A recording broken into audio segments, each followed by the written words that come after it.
Sonic CD is a game that returning subscribers have heard me mention from time to time, and that's for one simple reason.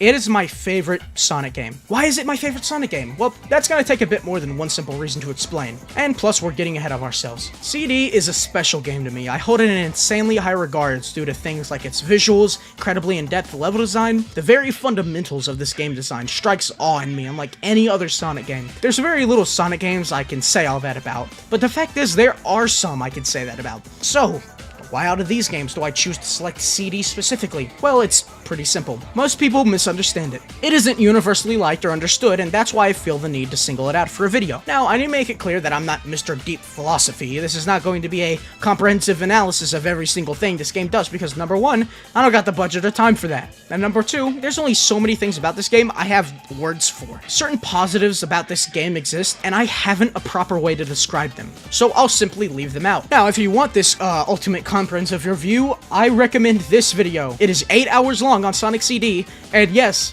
it's incredible all the way through. Now, really quickly, no, this is not a sponsor. If you enjoy what I do and want to support me financially, Patreon, link in the description. It's half the price of a Big Mac. Genuinely, it's not even a joke. And you get your name at the start of videos, early access to videos, and Patreon exclusive videos. Also, if you did enjoy this video, please consider dropping a like and subscribing, along with commenting about what you think of Sonic CD. Now, I'm gonna skip past most of the development stuff. It's really, what do you want me to say there? It was made around the same time as Sonic 2, led by Naoto Oshima, and released in 1993. Yeah, I could talk about the specifics and interesting facts about the game's development, but that's simply not what this video is about.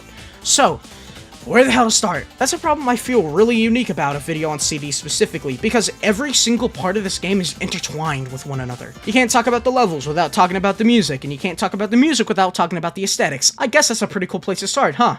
Right out the gate, I fully believe this is a game where everything about it is so beautifully intertwined together that it makes for an experience that makes it hard to separate the individual parts. However, we gotta make a competent video here, so for the sake of video, I'll be doing that. What are the fundamentals of Sonic CD? I'm not talking about, like, fundamentals of level design, I mean everything. What's going on here? The theme of this game is the corruption of nature via invasive human-made technology, first and foremost, and the entire game sticks to that due to its wonderful environmental storytelling. Little Planet is the little planet you'll be playing on throughout the entirety of CD's runtime, and because of its size, it's incredibly easy to visualize the severity of each change, good or bad, made to it. We might as well talk about time travel while we're on the topic. This is where the whole theme of nature good, machines bad, all that junk comes in, is there are 4 versions of each stage in the game: past, present, good future, and bad future.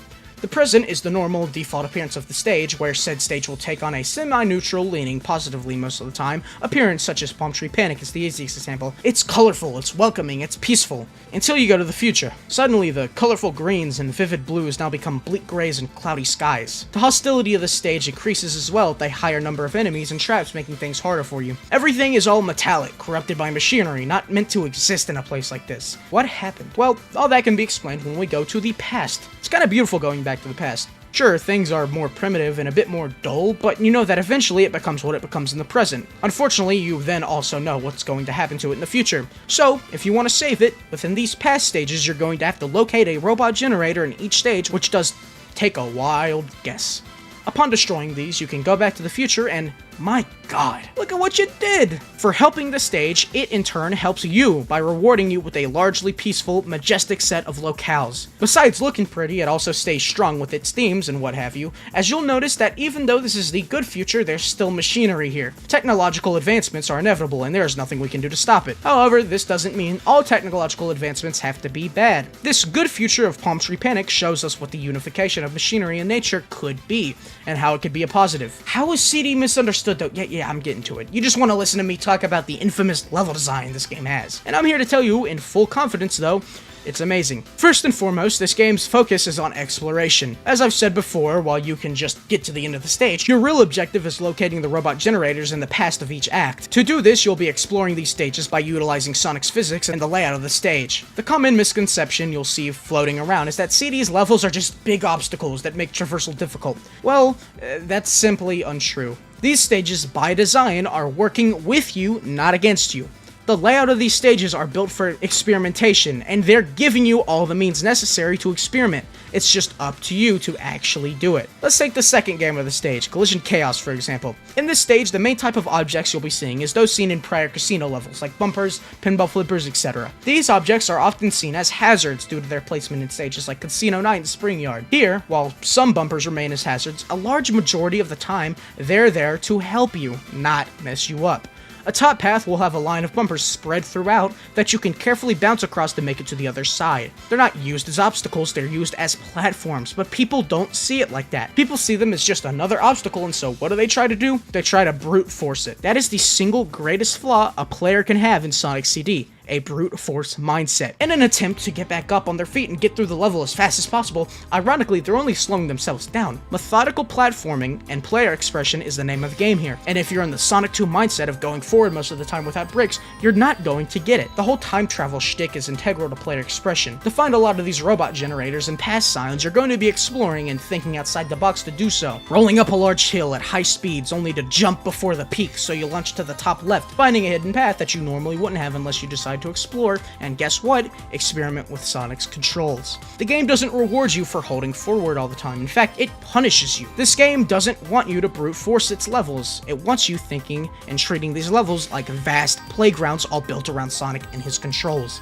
This game's flow state is different from that of Sonic 2 and Beyond's flow state, as Sonic CD is honestly more go with the flow than a traditional how fast can I go without stopping flow state. This first part in Collision Chaos shoots you upward, and if you're holding forward, you will hit a future sign, which in this game acts as an obstacle as they send you to harder versions of the stage and make it harder to go back and achieve a good future. By playing this section more methodically, you can still get up to this top path while still avoiding the future sign. You just don't hold forward. It's differences like these that make CD a game that people don't get, as it heavily differs from what we expect in Sonic. But why don't people get it?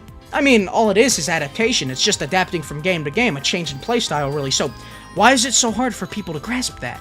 Well, I'll tell you why. As you all likely know by now, Sonic CD was made around the same time that Sonic 2 was, and they were both trying to be a true evolution of Sonic 1, yet they had completely different ideas of how they wanted to evolve Sonic. The games both came out a year apart, and Sonic 2 was, no contest, the more popular game, to it being properly numbered and CD being put onto an obsolete add-on. The popularity of Sonic 2 caused the direction of the franchise to go in that direction, meaning we never got another Sonic game with the design philosophies of Sonic CD. A common mistake I hear people make is that 3 and Superstars are close to CD when it's just not very true. Just because 3 and Superstars are more exploratory does not make them similar. It's the way you explore that makes it similar, and the way you explore in these games are vastly different from how you explore in a game like CD. Although I will give Sonic 3 credit, as there is a lot of places to experiment.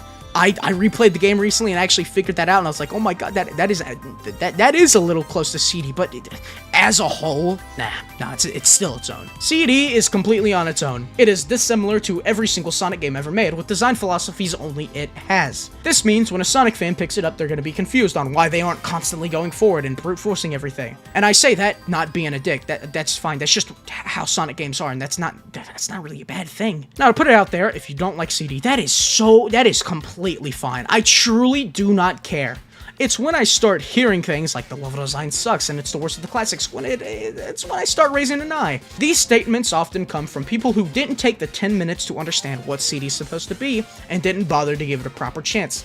It's okay to not like a game, that is totally fine. But if you truly do understand what CD is and don't like it, which is a very small amount of people, and choose to bash it and say it sucks, to disregard an entire game completely just because you weren't able to get into it is ignorant and disingenuous at best.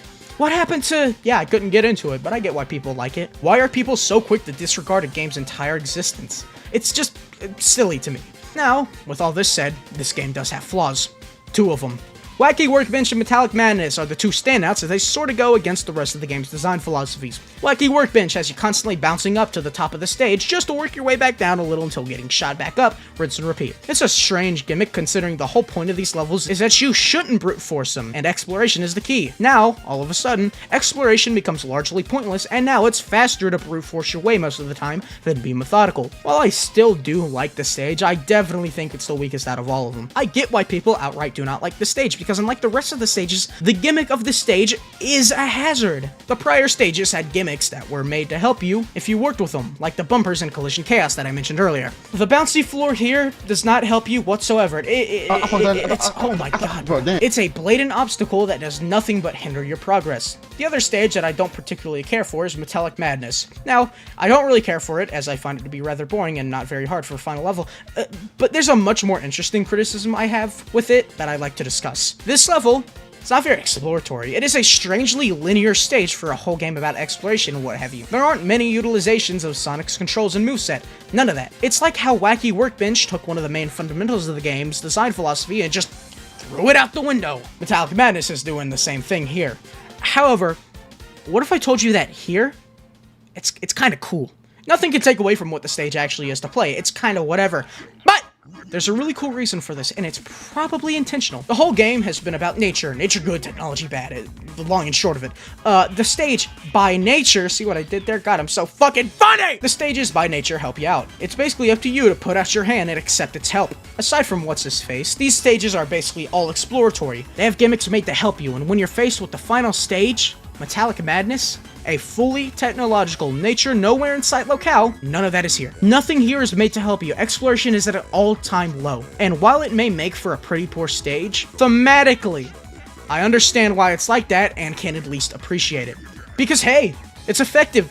You really do feel miserable when playing it. Yeah, I can be a hypocrite if I want. All the other stages, though, oh, they are all so amazing. Palm Tree Panic and Collision Chaos I've pretty much talked about at length, but let's cover some others briefly. Tidal Tempest, an incredible stage where staying out of the water is fun and good, but can give you some nice moments of precise platforming. The underwater sections are actually very enjoyable and act less like the "oh damn it, I'm in the slow water" section of most Sonic games, and mainly the "okay, wait, trust me, there's actually some cool shit down here" section. Air bubbles are relatively frequent as well, leading to a more relaxing experience, whereas the above ground actually has more enemies. It's a good balance. Do you want a faster but harder stage, or do you want to chill out and explore a little? I like the contrast. Quartz Quadrant's probably the second best stage in this whole game. Like, oh damn, it's so good. A perfect blend of exploration, speed, and platforming all rolled into one. The flow state you can achieve here feels really nice as well, as it can be pretty hard to maintain it with the increased enemy count and terrain demanding a little more from you. And finally, Stardust Speedway. It's a pretty good stage, but I actually think it's one of the weaker ones. It's fun, no doubt, but exploration is a little lower on its priority list, as it mainly wants to make way for the main stage gimmick, speed. Luckily, this gimmick is really fun, and as a one-off, it's perfectly acceptable. Oh my god, bro, I haven't even talked about the music, bro, the music! All of Palm Tree Panic is incredible. It sounds celebratory and grand, where the bad future... Oh my god, it's got some edge to it. Just like the stage itself, it's now barely recognizable, with the melody from the original hanging on by a thread.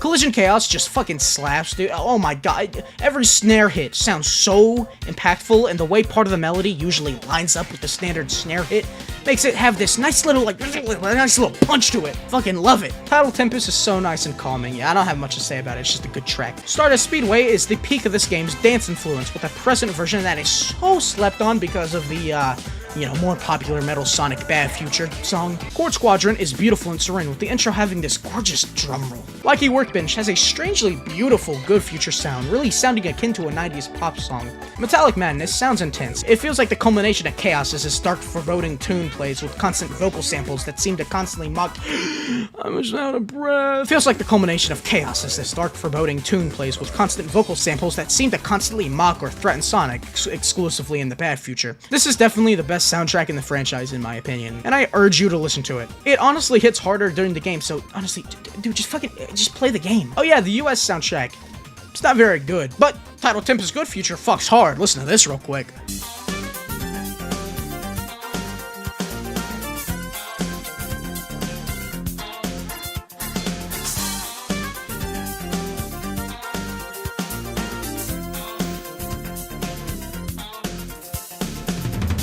Anyways, I really just wanted to make this video as a way to get some of my thoughts. Yes, some of my thoughts. I could make this an hour, but that's genuinely an absurd amount of work. I'm just lazy. I feel like I got the main points across. CD is a game that's really special to me, and I hope that some of you share that feeling with me. If you don't, or if you don't even like it, I urge you to just give it another shot with what I said in mind. With all that said, I hope you enjoyed. I'll see you later. Peace.